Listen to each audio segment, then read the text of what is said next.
बहुत समय पहले की बात है। रात का समय था। जंगल के ऊपर काले बादल छाए थे और हर कुछ क्षणों में आकाश गूंज उठता था बिजली की गड़गड़ाहट से। भगवान बुद्ध अपने शिष्यों के साथ एक शांत जंगल में ध्यान मग्न थे। सब कुछ स्थिर था, न कोई हलचल न कोई भय। तभी अचानक एक रहस्यमयी रोशनी आकाश से धरती पर गिरी। ऐसा लगा जैसे कोई द्वार खुला हो, पर यह बिजली नहीं थी, यह कुछ और था। वृक्षों के बीच से एक अजनबी प्रकट हुआ। उसका वस्त्र अजीब था, लंबा चोगा, चमकती पट्टियां, और उसकी आंखों में था विस्मय और थकान। उसके हाथ में एक विचित्र यंत्र था जिसे किसी ने पहले कभी नहीं देखा था। शिष्य घबरा गए। किसी ने ऐसा व्यक्ति जीवन में नहीं देखा था। वह सीधे बुद्ध के पास आया और उनके चरणों में बैठ गया। कुछ देर चुप रहने के बाद उसने कहा, मैं भविष्य से आया हूं, सैकड़ों वर्ष आगे से।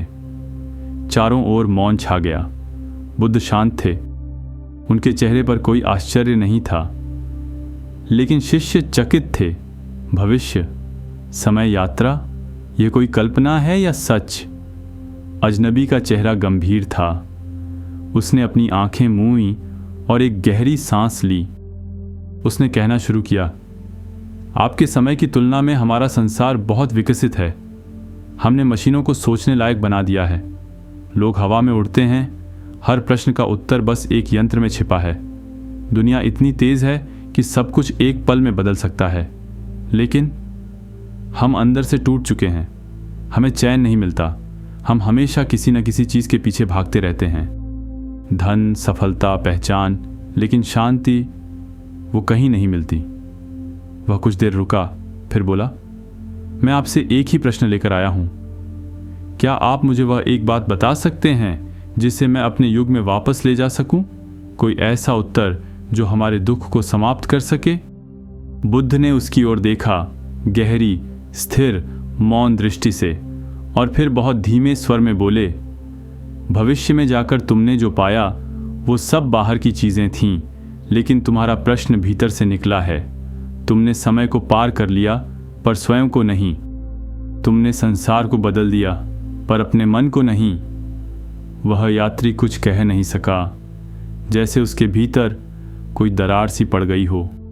बुद्ध ने उसे एक सरल आग्रह किया, बैठो और कुछ देर आंखें बंद करके अपने भीतर देखो। लेकिन यात्री झिझकते हुए बोला, मेरे पास समय नहीं है।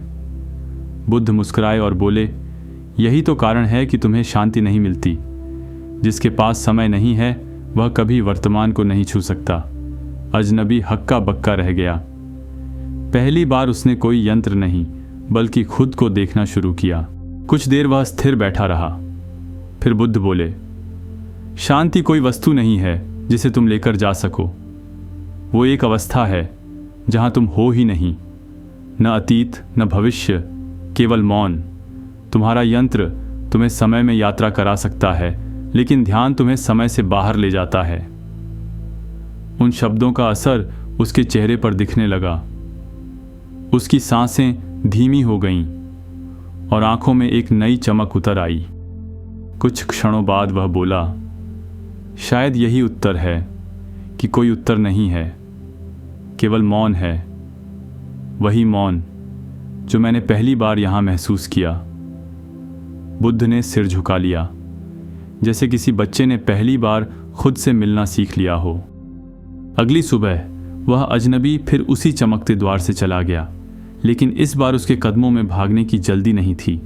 वह शांत था, स्थिर था, जैसे उसने कुछ पाया नहीं बल्कि कुछ गिरा दिया हो। जब वह चला गया, बुद्ध ने अपने शिष्यों की ओर देखा और धीरे से कहा, भविष्य वही दोहराएगा जो आज अनसुना रह गया। यदि आज ध्यान है तो कल भी प्रकाश है। हम अगर अपने जीवन में भी देखें तो पाएंगे कि हम हर दिन भविष्य की चिंता में उलझे रहते हैं। कल क्या होगा, यही सवाल हमारी शांति को चुराता है। लेकिन जो सबसे ज़रूरी है वह अभी है, यही क्षण, यही सांस, यही जीवन। अगर हम इसे पूरी तरह जी लें तो भविष्य स्वयं बदल जाएगा।